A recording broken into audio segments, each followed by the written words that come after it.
Welcome back to New Day Cleveland. Have you ever wondered how new varieties of apples are made or created? Well, I've got the guy who knows all the answers. Welcome Bill Dodd from Midwest Apple Improvement Association and also Hillcrest Orchards in Amherst. Thanks for having me. I had all that right? Very good. Yeah, very good. It's like you've done this before. Well, I'm still learning. So somebody told me like the most popular apple has changed in the past couple of years. The most planted and the most bushels, yes. Gala just surpassed Red Delicious as number one apple. And Red Delicious to me were always a little mushy. Well, that's why I'm here, to change your world. Change my world. So you're the guy who knows how to breed the apples. Well, I'm involved with a breeding program, yes. An apple breeding, you basically play soft music, candlelight, that kind of thing? How do you do it? Sure, absolutely. A little glass of wine. We had some earlier on the show. It's perfect. So apple breeding, you take parents that have desirable qualities, you exchange the pollen in the spring when they're in bloom. The seeds of the new apple will be the offspring. So you plant those seeds and the tree will grow and that'll be a new variety. So you don't have to graft to do this? No, that comes down the road. So that's how you replicate it. Once you find something desirable, then you graft that onto a rootstock and grow another tree with that variety. So the parents of this particular new variety, Evercrisp, is Fuji and Honeycrisp. Two great apples. Extraordinary. So bam, this is even better. We've got the best of both of those parents, and it's come through with the texture, and then the sweetness, the texture of Honeycrisp, and the sweetness and the storability of Fuji. You know, I thought this was going to be crisp. It was more crisp than I imagined it to be. I guess it's crisper than one of those Granny Smith apples. Yes. You don't do yeah, body language, Bill.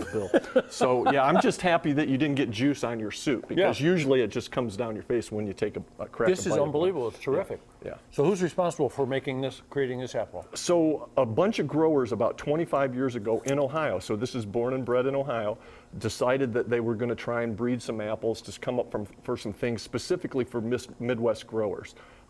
So it's been about a 25-year process. We came up with this variety, then we patented it. 25 years. Yeah.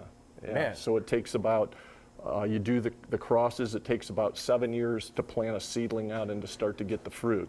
7 years to begin. Right. Then once you get the fruit, you have to evaluate it. You share it with consumers to see if it scores as highly or better than existing varieties, and then you decide to release it. So I see these trees. How old are the trees we're looking at now? Those are older trees. They're probably 17. 17 years old. Right. And sometimes you're going down the road, like up near Toledo, you see real gnarly, old, kind of crazy looking trees. That's McQueen's Orchard. McQueen's Orchard? Yes. Yeah, so those are all different kinds of apples. Yeah, those are seedlings. Those are probably 60 or 70 years old. 60 or 70 years old. Right. So you have to be very patient with this, huh? Yes. And then when you're disappointed, you're really disappointed.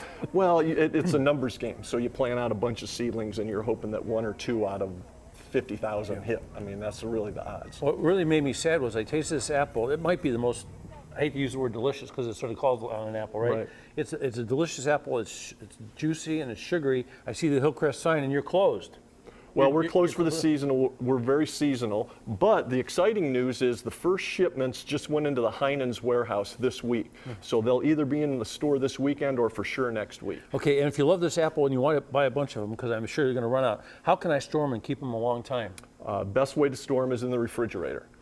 Just keep them cold. If your garage doesn't freeze, that's a second base. How about light? Out of light? Light's not really critical on apples. Just keep them cool. Right. And this apple called once again? Evercrisp. Evercrisp, and it is good. It is really good. You can get it at Heinen's starting now. Starting now. Thank you very much. Thank you. Nice to see you.